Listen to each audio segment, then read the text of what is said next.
Can you name other practices other than Lectio, than at times where you're in the neighborhood reflecting and listening in pairs? Are there other just kind of habits you're developing as a congregation that you think are helping you hear God? In addition to Lectio or listening to the neighborhood? Yeah.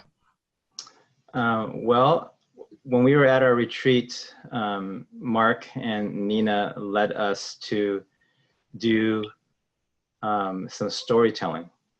And I realized that this I think is going to become a new practice for us, because I've been pairing it with Lectio actually recently, where where the text actually may guide to something, and then I'll ask the folks to go back into their groups and tell their own personal story.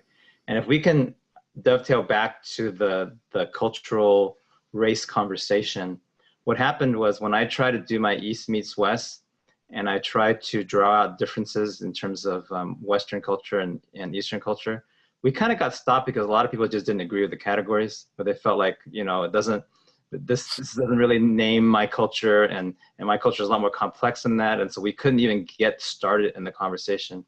So at the retreat, Mark and Nina led us with some prompts that were all like, tell a story.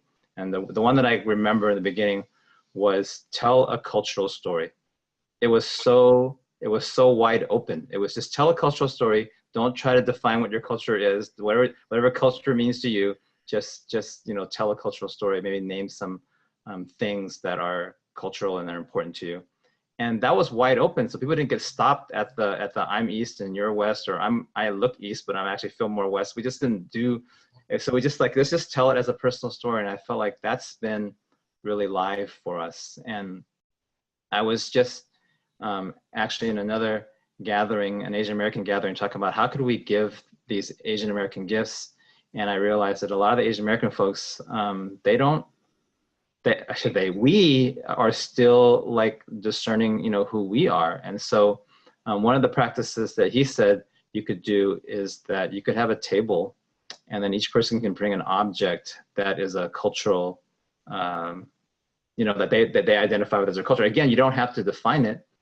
You could bring a picture of your family, you can bring food, you can bring whatever, and you can bring it to the table, and then you can tell a story about it. So I was starting to imagine that in this next round, maybe we can do that and have concrete physical objects that we even bring, because we're back home, we can bring it. We know we're going to do it on Wednesday night, so you bring it. And so, yeah, I think storytelling has become one of these, I think it can be, and it's already starting to get us out of that. Again, we have so much like analytical mode, analytical discussion stuff. And so I feel like we discovered something with you in that retreat.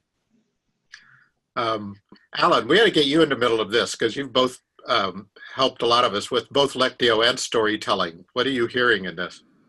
Yeah, in terms of practices, what I'm seeing is that when you sit down around a table with, forgive the language, kind of ordinary people in congregations, not the leaders making big schemes, the stories are all there.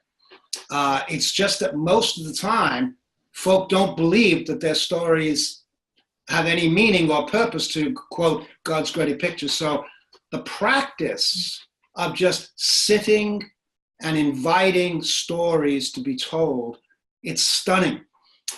For example, I was in another part of Canada the other week and just sat some people around a table, and one man began to describe how, as he walks about in his community, he sees people who tend to be, somebody brushing the sidewalk or somebody sitting on their own reading a paper, and he's drawn to them. And he began to tell stories of the conversations that were coming out of that, but he had no conception that this was God at work in the community. And just sitting around a table, no big deal, inviting people to tell those stories, and then the practice of saying, that is where the Spirit is connecting with you and your community. That's going on all over the place.